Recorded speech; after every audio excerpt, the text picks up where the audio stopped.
Muy buenas tardes, nosotros somos estudiantes del Instituto Tecnológico de Concal de la carrera de Ingeniería en Agronomía. En esta ocasión estamos llevando la materia de Sistemas de Producción Agrícola a cargo del profesor Gonzalo Lugo Rogel Gabriel. Nuevamente tuve la oportunidad de trabajar con mis compañeros Manzanero Vázquez Moisés Alberto, Escalante Pedrena Omisuri Saday, Cuitún González Oscar Luis y su servidora Chaleaque Jamie Anay.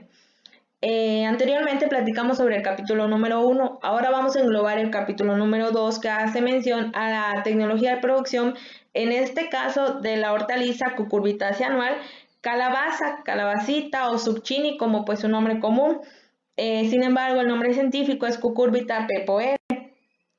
Tenemos en primera instancia la preparación del terreno, la cual nos hace mención o indica que tenemos que preparar el suelo 30 días antes de la siembra, esto con la finalidad de exponer las larvas y las esporas al sol directo. Se realiza una arada y una arrastrada para dejar el suelo bien mullido, al menos de 25 centímetros de profundidad. Posterior a eso tenemos la preparación en suelos ácidos. Para la zucchini deben de ser encalados. Si el suelo no ha sido encalado en los últimos 3 años, se debe realizar una aplicación inicial de 48 quintales de cal. Esto se va a hacer por hectárea, de 1 a 2 meses antes de la siembra.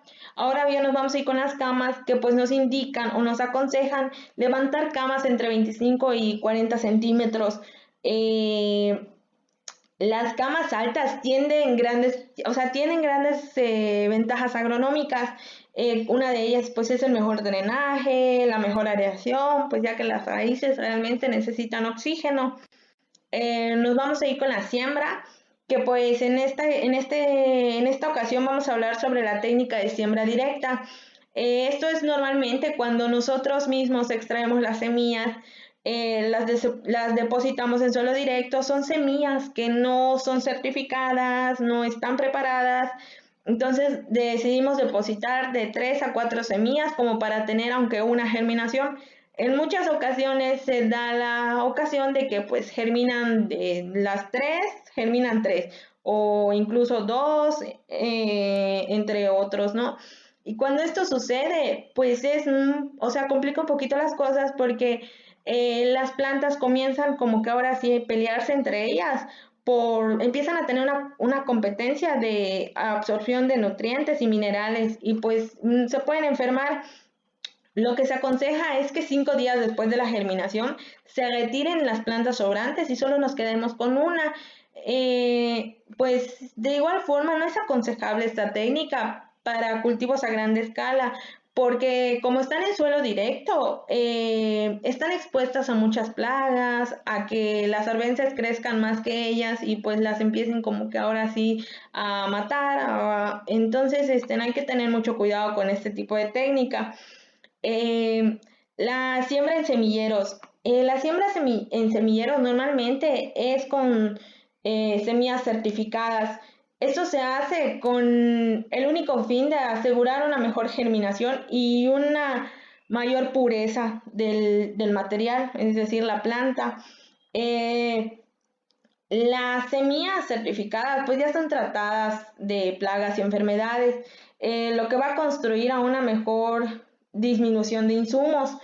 De igual forma, nos vamos a ahorrar, o sea, sembrar en semillero nos va a ahorrar semillas, nos va a dar una mejor planificación de siembra, e igual vamos a tener una calidad de las plántulas y pues igual las vamos a poder remover fácilmente.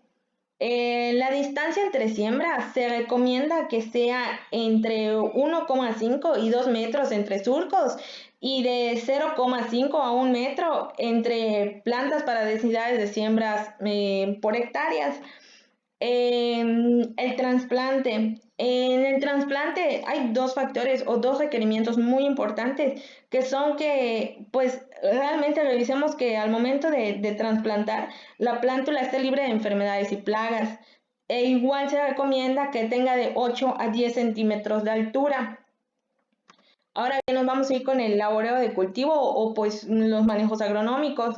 El manejo del cultivo va a comprender al conjunto de cuidados y operaciones para asegurar un desarrollo de la plántula, de las plantas. El uso de películas plásticas en este caso nos va a frenar considerablemente el desarrollo de las malas hierbas. Otras ventajas que tiene usar la película plástica es pues la reducción de la compactación del suelo, va a reducir la pérdida de fertilizantes, nos va a proporcionar frutos más limpios. Ahora bien, pasando al manejo agronómico, químico, tenemos que pues el control químico se va a efectuar con herbicidas. Actualmente en el mercado agronómico existen varios tipos de herbicidas para el control de malezas, pero hay que tener mucho cuidado porque en la mayoría de estos son preemergentes.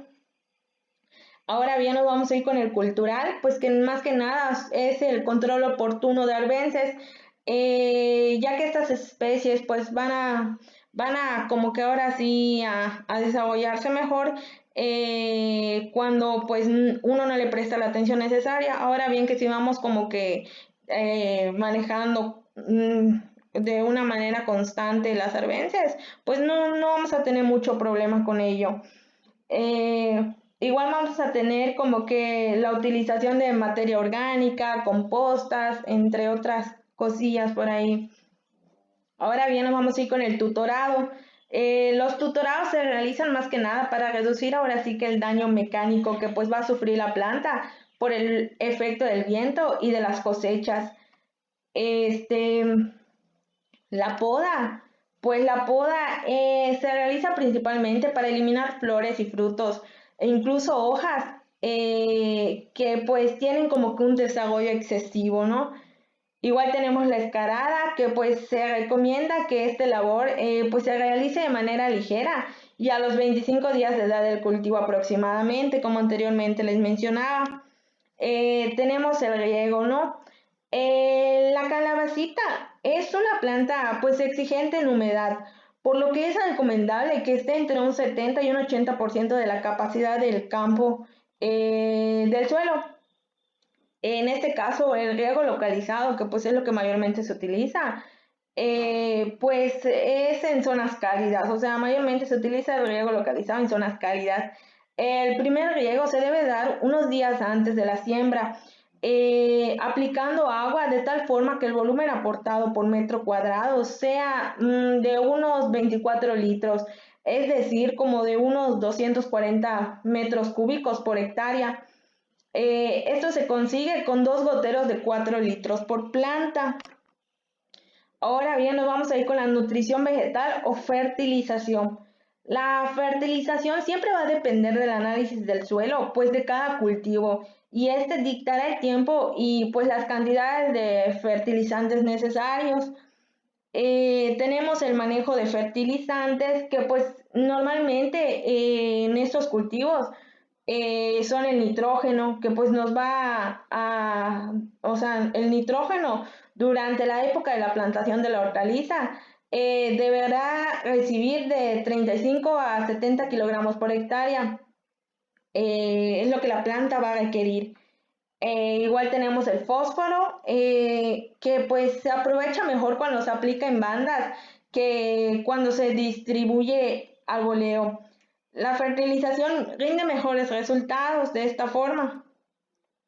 Tenemos el potasio, el calcio, que pues es el uso del nitrógeno de calcio en una fuente excelente. Y pues esto más que nada se da cuando pues se inician los cortes. Igual nos va a ayudar a prevenir la pudrición apical del fruto y eliminar los residuos florales, frecuentemente ocasionando pues la pudrición ahora sí de la fruta o pues los daños de las bacterias. Tenemos en la fertilización foliar. Prácticamente todas las hortalizas comercializadas o comerciales, perdón, se usan pues para fortalecimiento ahora sí de la nutrición por vía aérea.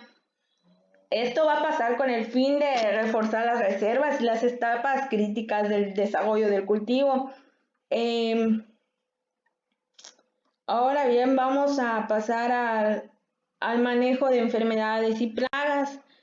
Las plagas que atacan el cultivo de cucurbita pepoele normalmente son muy numerosas. La severidad de estas van a variar dependiendo del clima y la región. Los problemas de gran importancia en el cultivo de la calabacita, pues son realmente que estas plagas pues se van a alimentar de la savia. Son vectores de cierta cantidad de enfermedades virales que pues atacan a las cucurbitáceas, a la mayoría de las cucurbitáceas. Igual tenemos las enfermedades, que pues las enfermedades del follaje normalmente pues son vellosas, están presentes en todas las estaciones. Son enfermedades muy dañinas, mayormente en el ciclo otoño-invierno. Se recomienda utilizar fungicidas a base de magnesio y de zinc en el caso de las enfermedades. Ahora bien, nos vamos a pasar con la cosecha y la post cosecha. La cosecha, pues, más que nada es tener muy en cuenta cosechar los frutos cada tercer día cuando sean tiernos y que midan aproximadamente de 10 a 15 centímetros de longitud para de esta forma poder evitar que maduren en la planta. Igual tenemos el tiempo. En este factor se va a considerar el número de días. Eh, Ahora sí que la próxima cosecha o el primer corte que va de 45 a 55 días, llegando a realizar hasta 20, para poder realizar hasta 20 cortes. Tenemos el tamaño, que pues en este aspecto se toma como pues referencia el tamaño del fruto, que puede variar de 12 a 15 centímetros visual. Eh, Otros métodos, bueno, los métodos de cosecha que se usan normalmente son la recolección de la calabacita, pues este se va a realizar de manera manual. Tenemos la recolección, como bien les mencioné, de manera manual, que pues más que nada va a englobar el uso de cuchillos y navajas para cortar el pendículo de la fruta. No debe jalarse los frutos porque de esta forma se va a dañar la planta y pues va a reducir la producción realmente. Después del corte, la fruta se recolecta en cestas, guacales o cajones. Estos no deben de tener clavos ni astillas sueltas porque pues se pueden como que rayar o cortar y pues va a dañar de igual forma la corteza del producto. Los trabajadores deben de ser seguidos de remolques para depositar los frutos y hacer el trabajo más rápido. Bueno, pues por mi parte eso sería todo. Hola, ¿qué tal? Mi nombre es Moisés Alberto Manzanero Vázquez. Voy a hablar del capítulo 2, Sistemas de producción del cultivo hortaliza, solanáceas anuales del chile habanero, Capsicum chinense. La preparación de terreno. La preparación de terreno es una labor de suma importancia, porque de esto nos dará origen a tener una muy buena producción. También hay que considerar que el mismo suelo nos va a ayudar sobre el drenado de la planta. Para esto hay que tener un conocimiento en cuanto a sustratos. Estos sustratos, como aquí se pueden ver, está la fibra de coco, la turba, roca volcánica o tepezoncle, piedra pómex, grava, perlita, vermiculita y arena de río. Esto nos va a servir para que la planta, como posteriormente dije, pueda tener un desarrollo adecuado tanto del tallo como de su sistema radial.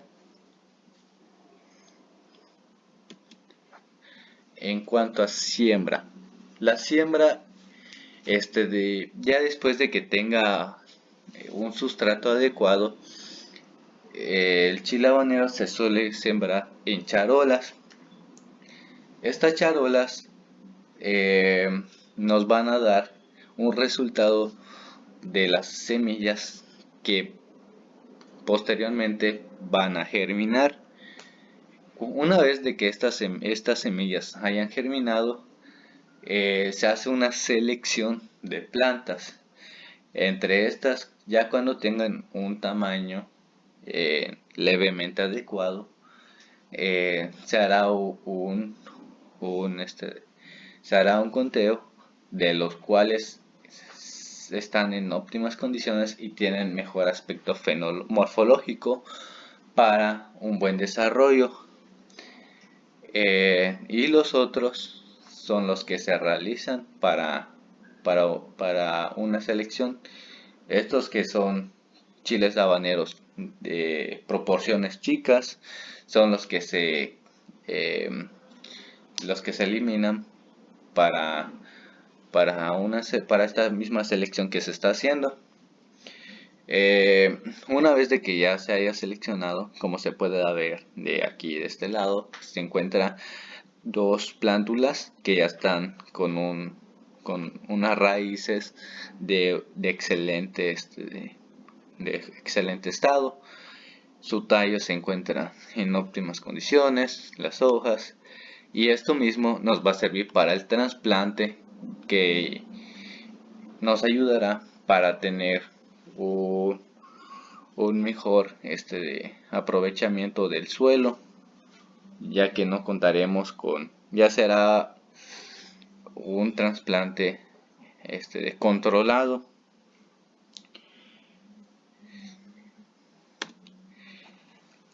Labores de manejo del cultivo agronómico. Entre las labores son trabajos que se tienen que estar realizando en lo que consta en el ciclo vegetativo del chile habanero. En este transcurso debemos de realizar las podas. Entre estas las podas, que pues más que nada la poda de formación se hace para delimitar el número de tallos con los que se desarrolla la planta. La poda se lleva a cabo cuando la planta tiene las ramas necesarias para dejar, aunque sea 3 tallos, y se hace para partir la primera bifurcación.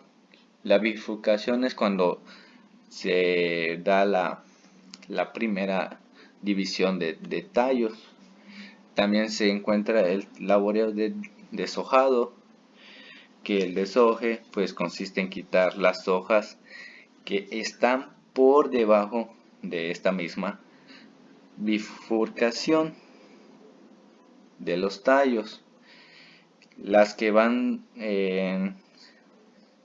las que van ceneciendo y las que están enfermas. Por ejemplo, si vemos un problema de hongos, lo más recomendable es estar deshojando la planta para evitar que éstas se enfermen. El aporcado. El aporcado es una práctica que se recomienda cuando se usa de sustratos en superficies grandes. Consiste en cubrir con un abono orgánico. Hay otros que lo hacen con arena.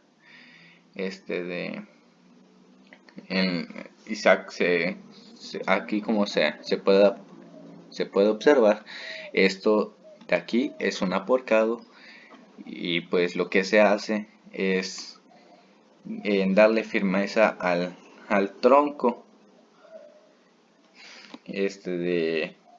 al tronco de la planta para reforzar su base y favorecer el desarrollo radicular.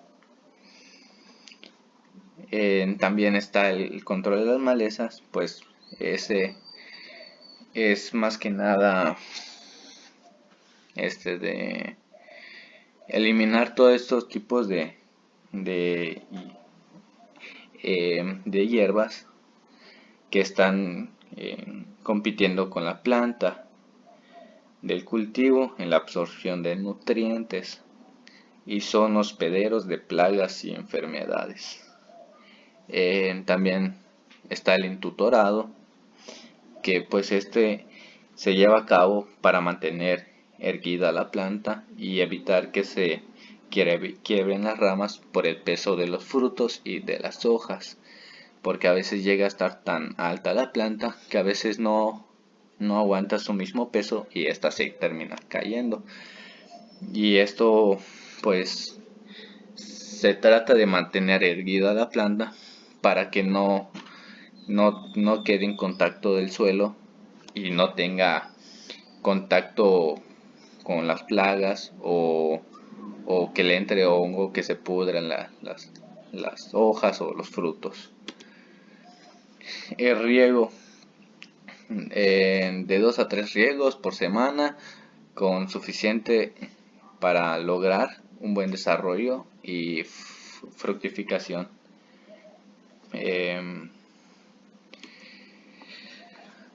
Nutrición vegetal o fertilización. En la península de Yucatán, los contenidos de calcio en los suelos son altos.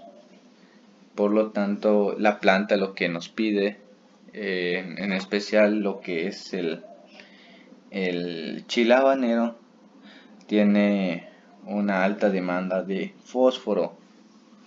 Este fósforo le va a servir demasiado a la planta para poder para poder desarrollar bien sus frutos y sus flores. Hay diferentes tipos de fertilización. Hay fertilizaciones de forma granular que se les aplica al lado del tallo en una cantidad adecuada. Está la fertilización por aspersor, por bomba, perdón, y el tercero es la fertilización por riego. El manejo de plagas y enfermedades. Este es un tema en donde hay que tener más que nada conocimiento de cómo saber controlarlas. Entre estas plagas del chile habanero se encuentra la araña roja, la araña blanca, pulgones, paratriosa, trips, minador y gusano de diferentes especies. Lo que se realiza para controlar las plagas es utilizar un insecticida. Hay diferentes tipos de controles. Hay orgánicos, o sea, biológicos, que no son de... Los orgánicos son aquellos que se realizan con productos que no contienen ningún tipo de químico. También hay los que son de químico y que son tienen una mayor eficiencia, pero tienen consecuencias a lo que conlleva a una en cuanto a esta parte de cuestiones ambientales. También está el biológico, que pues es aplicar de una plaga que se pueda comer a otra plaga. Varían mucho los que son los tipos de controles, así como el manual, que es estar quitando las hojas y estar cuidando mucho de esa planta. En enfermedades se encuentra la marchitez, la mancha bacteriana y la fumagina. Todos estos se pueden observar aquí. A veces lo que ataca mucho, también se encuentra la virosis. Hay muchas así muchas formas de controlar esto. Es un tema muy amplio, pero lo que mayormente se ocupa para estos tipos de cultivos es el fungicida, que es para los hongos. Una vez que tengamos en cuenta estas dos partes, pues nuestra planta estará en óptimas condiciones en cuanto a producción. La cosecha y post cosecha, en técnicas de limpieza, desinfección, encerado, conservación y maduración. Eh, Aquí más que nada los el tratamiento de post cosecha se ha convertido en una etapa esencial de la comercialización de fruta y hortalizas en frescos. Incluye toda una serie de técnicas de limpieza, eh, como que vengo diciendo, una limpieza, la desinfección, el encerado, la conservación y maduración. Eh, y que estos mismos prolongan una vida al producto y permite que el consumidor las tenga en mejores condiciones. Dentro de una buena práctica de manejo de post cosecha, indica que una vez que las frutas y las hortalizas son cosechadas, necesitan ser preparadas para su venta, ya sea en la huerta o igual a nivel minorista o a mayorista.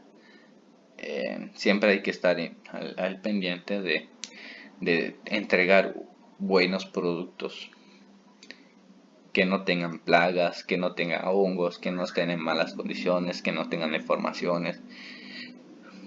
Todo esto influye mucho en una venta correcta.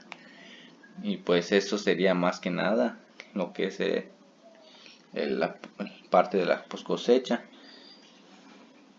De así se podría decir. Y pues eso sería todo de mi parte y muchas gracias.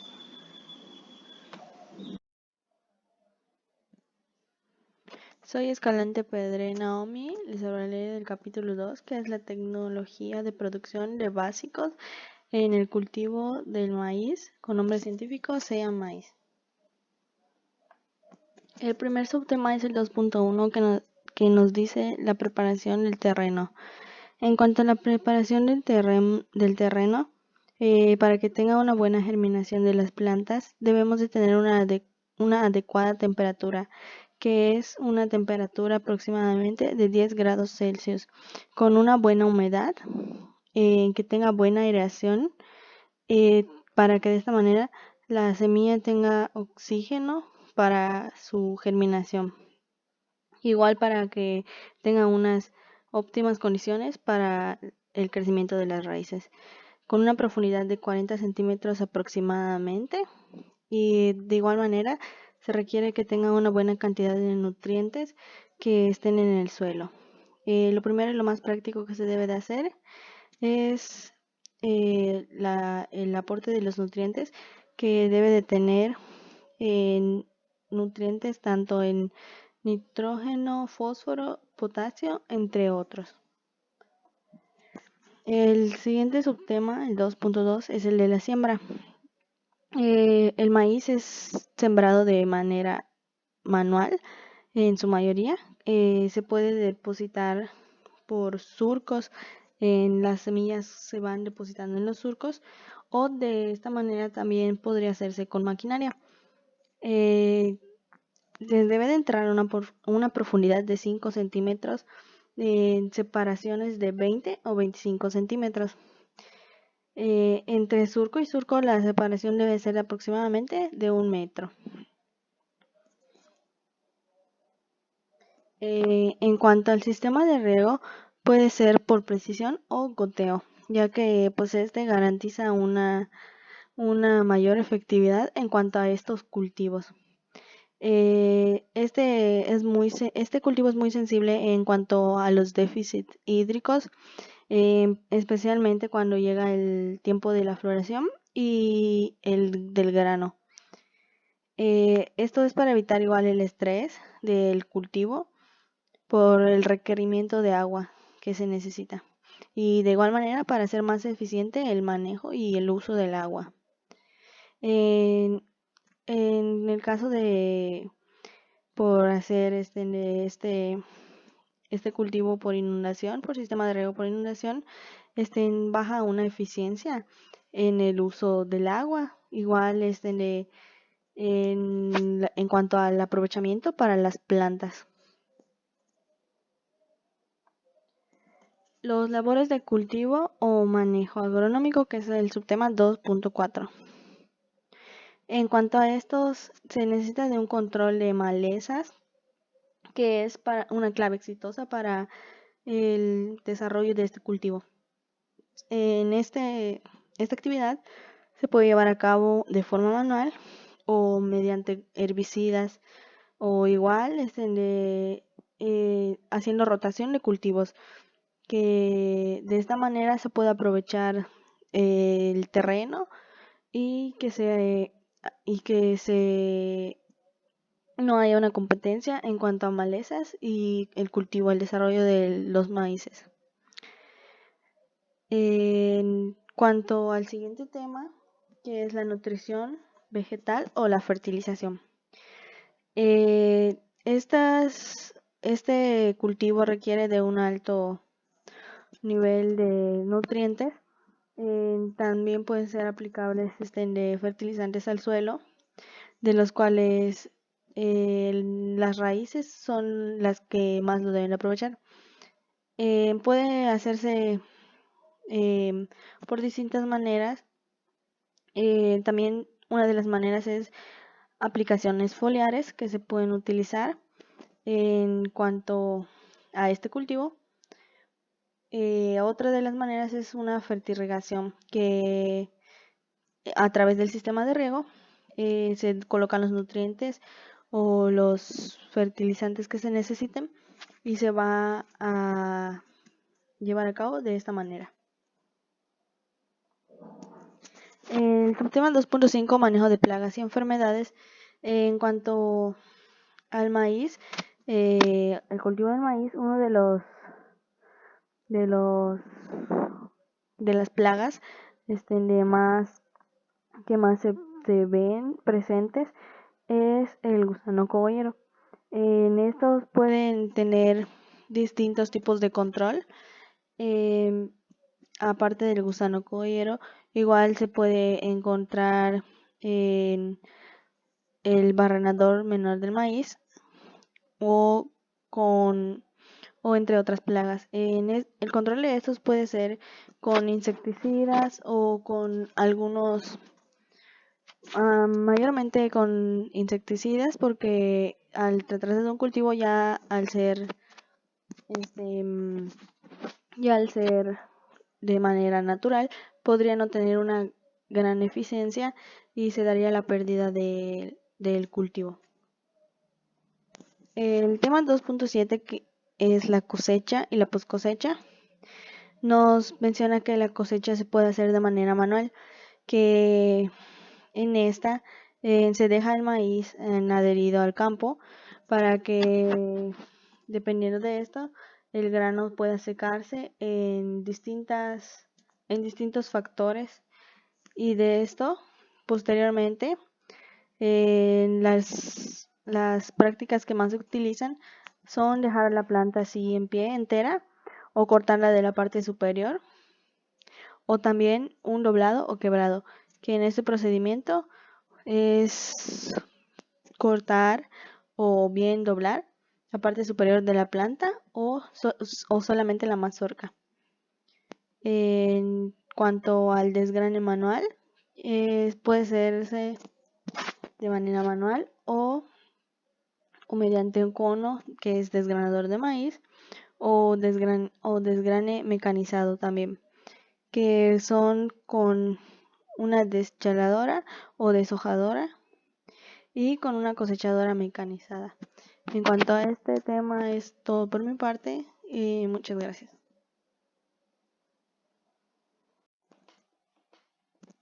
Soy Escalante Pedre Naomi y yo les hablaré del capítulo 2 de la tecnología de producción en cuanto al cultivo de carica papaya L. El primer subtema es el 2.1, que es la preparación del terreno. En cuanto al terreno, pues es adecuado que sea de suelo no compactado con textura limosas o areno-arcillosas, que poseen estructura granular y sean permeables, de buen drenaje y que tengan una profundidad de al menos 2 metros. Igual, como se menciona, es importante también la escala del pH que el suelo debe tener y la latitud que pueda poseer o en la que se ubique, permitiendo un mejor desarrollo de la planta. El siguiente subtema es el de la siembra, que es el 2.2. Las semillas se deben de extraer de frutas que sean provenientes de plantas hermafroditas para una mejor germinación o un mejor desarrollo o producción de la planta.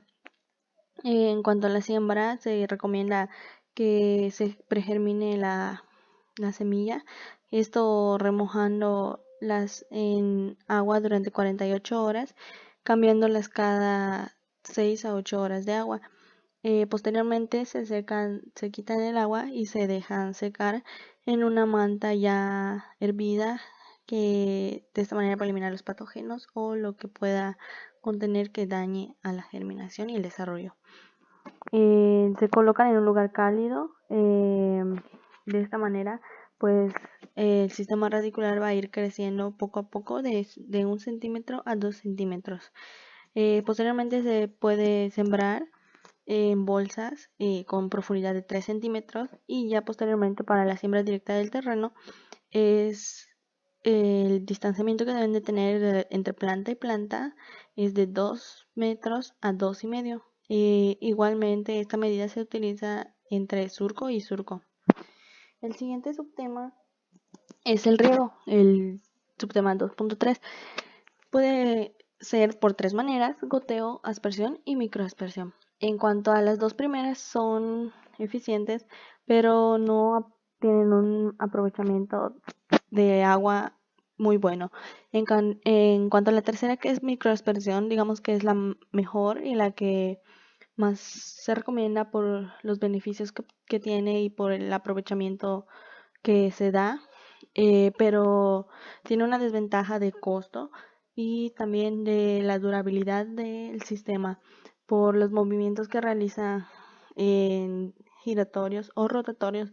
Se tienden a dañar las cabezas de los tubos y esto genera un mayor costo. El tema 2.4 de labores de cultivo o de manejo agronómico están la poda, recolección de frutos, deshoje y el control de las malezas. En cuanto a la poda, se realiza para así disminuir algunos patógenos o algunos factores que puedan influir en el crecimiento de esta. La recolección de frutos se realiza cuando los frutos ya están maduros o cuando hay algún fruto dañado que pueda afectar a los demás.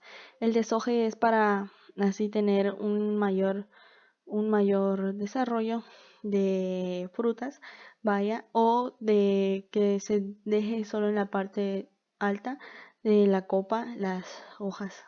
El control de las malezas para que no haya una competencia entre la planta y maleza.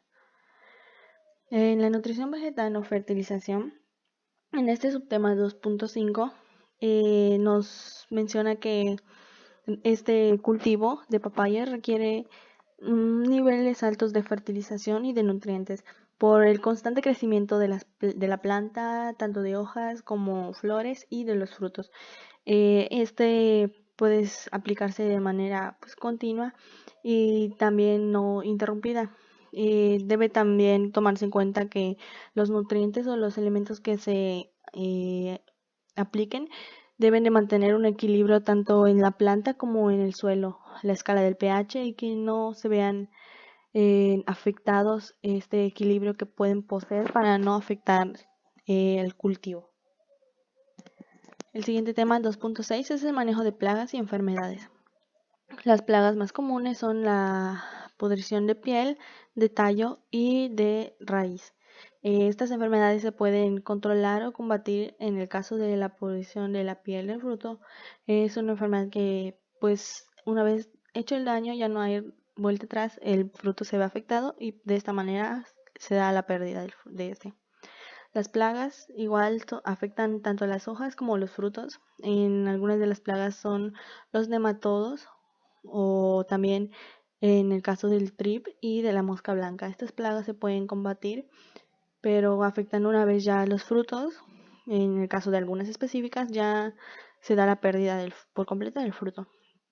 En el caso del subtema de 2.7 cosecha y post cosecha, nos menciona que pues se da la cosecha cuando ya posee un color entre amarillo y naranja, dependiendo también del proveedor, como lo quiera. Se va a cosechar, se puede cosechar con un poco una tonalidad amarilla, más anaranjada, dependiendo de cómo sea el requerimiento que debamos de producir. Igual a la hora del manejo, se recomienda tener un manejo cuidadoso porque una vez que se daña el fruto, pues es difícil de sacar al mercado. Entonces, en cuanto a esto, es principalmente el manejo de la fruta que se le da y se suele envolver con papel periódico para que tenga un mejor cuidado y durabilidad de vida en el mercado. En cuanto a este capítulo sería todo de mi parte. Muchas gracias. Hola, buenos días, maestro y compañeros presentes. Hoy les voy a hablar sobre la stevia, capítulo 2. Para el cultivo de stevia se necesita una buena preparación del terreno donde se va a cultivar, ya que de hacerse una arada profunda, una cincelada y 2 o 3 rastreadas hasta que el suelo quede bien mullido. Por último, el terreno debe nivelarse en terrenos ondulados, realizar curvas a nivel antes de establecer el cultivo. Como les decía en el primer capítulo, plantas como la stevia es como el cilantro, que muchas veces en temporadas de lluvias abundantes se echa a perder el cultivo. Y para evitar todo esto hay que hacer una buena preparación del terreno. Siembra. Hay varios tipos de siembra. Una de las más comunes de la stevia son por semilla. Pones la semilla directo en la tierra, sale la planta. Por micropropagación in vitro, que es como la imagen de aquí en medio. Y la otra es la de esquejes, ¿no? Donde hay una planta madre, le cortamos y salen clones de la planta madre. Por otro lado, los labores de cultivo o manejo agronómico de la stevia se da mucho el control de la maleza, ya que pues para mantener limpio, estético el terreno donde se cultiva y no se contagie pues de otros animalitos, otros insectos, unas plagas, se hace esto. Por otro lado, el riego de la stevia es fundamental para el cultivo, ya que ésta no tolera largos periodos de sequía, pero tampoco humedad muy alta y prolongada. En general, es recomendable la utilización de sistemas de riego por goteo, aplicando 5 milímetros diarios con intervalos de 3 días si el suelo es arenoso y cada 5 días si es del tipo ligeramente arcilloso. La nutrición vegetal o fertilización de esta planta se desarrolla muy bien en suelos fértiles ricos en materia orgánica, lo cual debe tomarse en cuenta ya que la stevia es un cultivo semiperenne que puede durar en el mismo lugar durante 5 a 6 años, lo que le comentaba en el capítulo número 1. Manejo de plagas y enfermedades. Las plagas más comunes de la stevia son las moscas blancas, áfidos, gallina ciega, termitas o comejenes, picudos, hormiga arriera o cortadora. Y una de las enfermedades más comunes es la marchitez sureña. Y por último, la cosecha y post cosecha. Se pueden realizar 4 o 5 cosechas dentro del año agrícola, dependiendo del riego, fertilización y ausencia de malezas. Los días largos y con alta radiación solar favorecen a una buena cosecha. Y la post cosecha pues es el secado de las plantas para hacerlos endulzantes. Por mi parte es todo. Hola, muy buenos días, compañeros y maestros presentes. Hoy voy a hablar sobre el sistema de producción del cultivo bioenergético, el nopal, capítulo número 2. Para empezar a hablar sobre el nopal, hay que hablar sobre la preparación del terreno.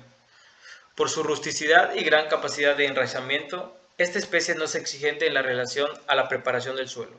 En casos de cultivo tecnificado, la preparación del suelo depende de su pendiente y el sistema de plantación a utilizar, que puede ser curvas de nivel, terrazas, ladera con pendientes suaves o terreno plano. Para la siembra de nopal hay 3 formas de propagación: la semilla sexual, por estaca y por injerto, así como podemos ver en esta imagen, en este agricultor. Las labores de cultivo o manejo agronómico en el nopal se dan varios tipos de poda, como la poda de sanidad, la poda de formación, poda de rejuvenecimiento, la poda de estimulación de renuevos. El riego en el nopal, debido a que es un cultivo tolerante a la sequía, los riegos son casi nulos, pero en caso de que se necesite, por sequía muy prolongada, se debe aplicar una lámina de riego de 10 centímetros, como podemos ver en estas imágenes, aquí y de este lado, un aproximado de 10 centímetros de separación.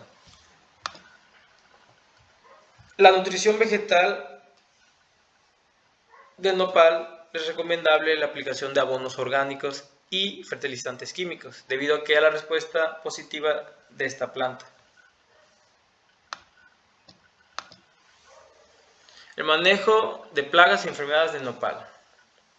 El manejo de plagas, los más comunes en el nopal, es la mosca de la fruta y la cochinilla. Y entre las enfermedades está la roya, pudrición de raíz, cercoporosis y la mancha plateada, como podemos ver en el ejemplo de las imágenes. Y por último, la cosecha y post cosecha de nopal. La cosecha de los nopalitos se realiza en forma manual, como podemos ver aquí el agricultor con un cuchillo en la mano y sus guacales para hacer la futura cosecha. Por mi parte es todo, gracias.